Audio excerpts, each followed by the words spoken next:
कुरुक्षेत्र की भूमि स्थिर है, लेकिन वहां खड़ा हर मन अस्थिर है। हवा में धूल नहीं बल्कि विचार उड़ रहे हैं। ये केवल युद्ध की तैयारी नहीं है, ये जीवन की परीक्षा है। अर्जुन रथ पर बैठा है, लेकिन उसका मन कहीं और है। उसकी आंखें सामने खड़ी सेना को देख रही हैं, लेकिन उसका हृदय अतीत, भविष्य और वर्तमान तीनों में भटक रहा है। वो सोच रहा है, क्या यही जीवन है? क्या यही धर्म है? क्या यही मेरा कर्तव्य है? उसने धनुष उठाया है, लेकिन हाथ भारी हैं। शरीर तैयार है, मन नहीं। यही वो क्षण है जहां अधिकांश मनुष्य टूट जाते हैं। बाहर से मजबूत, भीतर से खाली। बाहर से साहसी, भीतर से डरे हुए। अर्जुन कोई साधारण व्यक्ति नहीं है, फिर भी वो कांप रहा है। यही बात उसे खास बनाती है। वो अपने भीतर के संघर्ष को देख पा रहा है। और तभी रथ के सारथी भगवान श्री कृष्ण, जो अब तक मौन थे, बोलते हैं। उनका स्वर ऊंचा नहीं है, लेकिन गहरा है। उसमें आदेश नहीं, समझ है। उसमें दबाव नहीं, करुणा है। हे अर्जुन, जो ज्ञान मैं तुम्हें दे रहा हूं वो आज का नहीं है। ये कोई नई विचारधारा नहीं है, ये सनातन है। ये सृष्टि के आरंभ से चला आ रहा है। जब सूर्य ने पहली बार प्रकाश दिया था, तभी ये ज्ञान उसके साथ था। मैंने ये ज्ञान सूर्यदेव को दिया। सूर्यदेव ने इसे मनु को दिया। मनु ने इसे राजाओं तक पहुंचाया। उस समय राजा केवल शासक नहीं होते थे, वे ऋषि होते थे, साधक होते थे। वे जानते थे कि सत्ता बिना ज्ञान के विनाश बन जाती है। लेकिन समय बदला। सत्ता रही, ज्ञान खो गया। कर्म रहे, विवेक चला गया।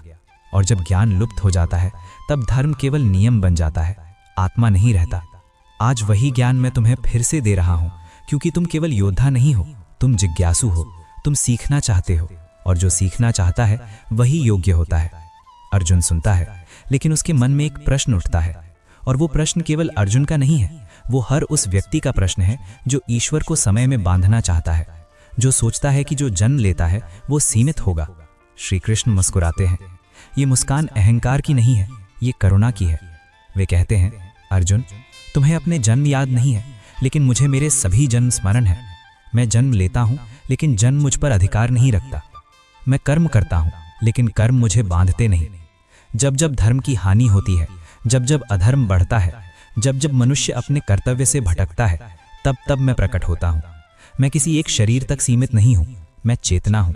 और चेतना हर युग में किसी न किसी रूप में प्रकट होती है। ये सुनकर अर्जुन पहली बार समझता है कि अवतार कोई चमत्कार नहीं है, ये आवश्यकता है। जैसे अंधेरे में दीपक की आवश्यकता होती है, वैसे ही अधर्म के समय अवतार की आवश्यकता होती है। श्री कृष्ण आगे कहते हैं, जो मेरे जन्म और कर्म के इस रहस्य को समझ लेता है, वो फिर जन्म के बंधन में नहीं आता, क्योंकि जन्म का कारण कर्म है और कर्म का कारण अज्ञान। जब अज्ञान कट जाता है तो कर्म बंधन नहीं बनता। अब कृष्ण अर्जुन को उस विषय की ओर ले जाते हैं जिससे हर मनुष्य उलझता है। कर्म। कर्म क्या है? अकर्म क्या है? विकर्म क्या है? ये समझना आसान नहीं है। बहुत लोग जीवन भर कर्म करते रहते हैं, लेकिन कर्म को समझते नहीं हैं। कोई दिन रात काम करता है, फिर भी अशांत है। कोई बहुत कम करता है, फिर भी बंधा हुआ है।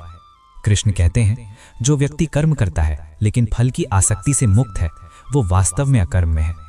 और जो व्यक्ति बाहर से कुछ नहीं करता, लेकिन भीतर इच्छा, क्रोध, ईर्ष्या और भय से जल रहा है, वो घोर कर्म में है। ये सुनकर अर्जुन चौंकता है, क्योंकि अब तक उसने सोचा था कि कर्म का अर्थ है करना। लेकिन कृष्ण बता रहे हैं कि कर्म का अर्थ है भाव। अगर तुम युद्ध करो, लेकिन अहंकार से मुक्त होकर धर्म के लिए, बिना किसी व्यक्तिगत इच्छा के, तो वो कर्म तुम्हें बांधेगा नहीं। और अगर तुम जंगल में बैठ जाओ, लेकिन मन में संसार घूमता रहे, तो वो त्याग भी बंधन बन जाएगा। जिसके सभी कर्म ज्ञान की अग्नि में जल चुके हैं, वही वास्तविक ज्ञानी है। ज्ञान कर्म को रोकता नहीं है, ज्ञान कर्म को शुद्ध करता है। यही ज्ञान कर्म संन्यास योग है। कृष्ण की वाणी अब और गहरी हो जाती है। ये केवल अर्जुन के लिए नहीं है, ये हर उस मनुष्य के लिए है जो जीवन में उलझा हुआ है, जो ये नहीं समझ पा रहा कि सही क्या है और गलत क्या है। कृष्ण जानते हैं कि अर्जुन का युद्ध केवल बाहर नहीं है, असली युद्ध उसके भीतर चल रहा है।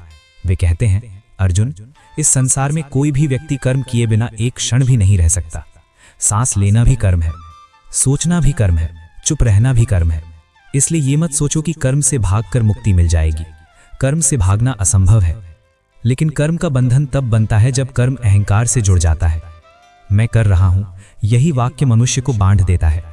जो व्यक्ति कर्म करता है लेकिन निमित्त मात्र है, साधन है, वही मुक्त होने लगता है। जैसे नदी बहती है लेकिन ये नहीं सोचती कि वो खेतों को सींच रही है। जैसे सूर्य प्रकाश देता है लेकिन ये नहीं सोचता कि वो महान कार्य कर रहा है। कृष्ण कहते हैं, ज्ञानी पुरुष कर्म करता हुआ भी अकर्म में स्थित रहता है और अज्ञानी पुरुष अकर्म का अभिनय करता हुआ भी कर्म में डूबा रहता है। अब अर्जुन का मन शांत होने लगा है, लेकिन उसके भीतर एक नई उलझन जन्म लेती है। अगर कर्म करना ही है तो फिर यज्ञ, दान, तपस्या, बलि, इन सब का क्या अर्थ है? कृष्ण उत्तर देते हैं, अर्जुन, यज्ञ केवल अग्नि में आहुति डालना नहीं है। यज्ञ का अर्थ है अपने अहंकार की आहुति। कुछ लोग देवताओं को यज्ञ अर्पित करते हैं, कुछ लोग इंद्रियों को संयम की अग्नि में अर्पित करते हैं, कुछ लोग ज्ञान को यज्ञ बनाते हैं, कुछ लोग सांस को सांस में अर्पित करते हैं। हर वो कर्म जिसमें मैं कम होता है और समर्पण अधिक होता है, वो यज्ञ है। जब तुम बिना फल की इच्छा के कार्य करते हो तब तुम्हारा पूरा जीवन यज्ञ बन जाता है। कृष्ण बताते हैं, दान भी यज्ञ है, तप भी यज्ञ है, योग भी यज्ञ है, लेकिन इन सब में सबसे श्रेष्ठ है ज्ञान यज्ञ, क्योंकि ज्ञान वो प्रकाश है जो अंधकार को जड़ से मिटा देता है। जिस प्रकार भौतिक अग्नि लकड़ी को जलाकर राख बना देती है, वैसे ही ज्ञान की अग्नि कर्मों के बंधन को भस्म कर देती है। अब अर्जुन पहली बार महसूस करता है कि उसे युद्ध से नहीं, अज्ञान से डर लग रहा था, और अज्ञान का इलाज शस्त्र नहीं, ज्ञान है। कृष्ण कहते हैं, इस संसार में ज्ञान से पवित्र कुछ भी नहीं है, लेकिन ये ज्ञान बाहर से नहीं मिलता, ये भीतर प्रकट होता है जब साधना परिपक्व हो जाती है। श्रद्धा रखो, संयम रखो, धैर्य रखो। श्रद्धा के बिना ज्ञान नहीं आता, संयम के बिना ज्ञान टिकता नहीं, और धैर्य के बिना ज्ञान फल नहीं देता। जो व्यक्ति श्रद्धा से युक्त है, जिसने इंद्रियों को वश में किया है, वही ज्ञान प्राप्त करता है, और ज्ञान प्राप्त होते ही उसे परम शांति मिलती है। लेकिन जो व्यक्ति संशय में डूबा रहता है, जो हर बात पर संदेह करता है, वो ना इस लोक में सुख पाता है ना परलोक में। संशय मनुष्य का सबसे बड़ा शत्रु है। ये ना तो कर्म करने देता है ना त्याग करने देता है। इसलिए अर्जुन, ज्ञान रूपी तलवार से अपने संशय को काट डालो, अपने हृदय में स्थित अज्ञान को नष्ट करो और कर्म के लिए खड़े हो जाओ। अब कृष्ण की वाणी कठोर नहीं है, लेकिन स्पष्ट है। वे अंतिम सत्य की ओर अर्जुन को ले जा रहे हैं। कर्म से भागना नहीं है, कर्म को शुद्ध करना है। जब कर्म ज्ञान से जुड़ जाता है, तब कर्म बंधन नहीं बनता, तब कर्म साधना बन जाता है, तब कर्म पूजा बन जाता है। अब अर्जुन पहले जैसा नहीं है। उसकी आंखों में भय नहीं, स्पष्टता है। उसके हाथों में धनुष अब बोझ नहीं लग रहा, क्योंकि अब वो जान गया है, वो युद्ध अपने लिए नहीं लड़ रहा, वो धर्म के लिए खड़ा है। यही ज्ञान कर्म संन्यास योग का सार है। कर्म करो लेकिन स्वयं को कर्ता मत मानो, ज्ञान लो लेकिन अहंकार मत पालो, जियो लेकिन आसक्ति में मत फंसो। यही मार्ग है, यही मुक्ति है। कृष्ण की वाणी अब और गहरी हो जाती है। ये शब्द नहीं रह जाते, ये कंपन बन जाते हैं। ऐसा लगता है जैसे समय स्वयं ठहर गया हो और केवल चेतना बोल रही हो। अर्जुन सुन रहा है, लेकिन अब केवल कानों से नहीं, वो हृदय से सुन रहा है। हर शब्द उसके भीतर किसी पुराने बंधन को ढीला कर रहा है। उसे लग रहा है कि अब तक उसने जीवन को गलत जगह से पकड़ा हुआ था। कृष्ण कहते हैं, अर्जुन, बहुत से लोग कर्म को देखकर डर जाते हैं। उन्हें लगता है कर्म बंधन है, लेकिन बंधन कर्म नहीं बनाता। बंधन बनाता है कर्म के पीछे छुपा हुआ अहंकार। जब मनुष्य सोचता है, ये मैंने किया, ये मेरे कारण हुआ, मुझे इसका फल मिलना चाहिए, यहीं से जन्म होता है बंधन का। लेकिन जब वही कर्म इस भाव से किया जाए कि मैं माध्यम हूं, ये कर्तव्य है, फल ईश्वर को अर्पित है, तब वही कर्म मुक्ति का द्वार बन जाता है। कृष्ण आगे कहते हैं, इस संसार में मैंने 4 वर्णों की रचना की है, लेकिन गुण और कर्म के आधार पर, जन्म के आधार पर नहीं। और ये जान लो अर्जुन, मैं इनका कर्ता होते हुए भी अकर्ता हूं। ये बात बहुत सूक्ष्म है। ईश्वर सब कुछ करता है, लेकिन कर्ता नहीं बनता। मनुष्य थोड़ा सा करता है और कर्ता बन बैठता है। यही अंतर है ईश्वर और अहंकार में। अर्जुन सोचता है, अगर ईश्वर कर्म करता हुआ भी बंधता नहीं, तो क्या मनुष्य भी ऐसा कर सकता है? कृष्ण जैसे उसके मन की आवाज सुन लेते हैं। वे कहते हैं, हाँ अर्जुन, मनुष्य भी ऐसा कर सकता है, और यही योग है, यही ज्ञान कर्म संन्यास योग है। जो व्यक्ति कर्म करता है लेकिन फल की लालसा नहीं रखता, वही वास्तव में सन्यासी है। और जो व्यक्ति बाहर से कुछ नहीं करता लेकिन भीतर वासनाओं से जलता रहता है, वो सन्यासी नहीं है। कृष्ण का स्वर अब और शांत हो जाता है। वे कहते हैं, अर्जुन, बहुत से लोग जीवन में इसलिए भटकते हैं क्योंकि वो किसी गुरु के सामने झुकना नहीं चाहते। वे सीखना चाहते हैं लेकिन झुकना नहीं चाहते। वे ज्ञान चाहते हैं लेकिन अहंकार छोड़ना नहीं चाहते। लेकिन ज्ञान वहीं आता है जहां अहंकार झुक जाता है। इसलिए गुरु के पास जाओ, प्रश्न करो, सेवा करो और प्रतीक्षा करो। ज्ञान तुरंत नहीं उतरता, ये धीरे धीरे भीतर पकता है।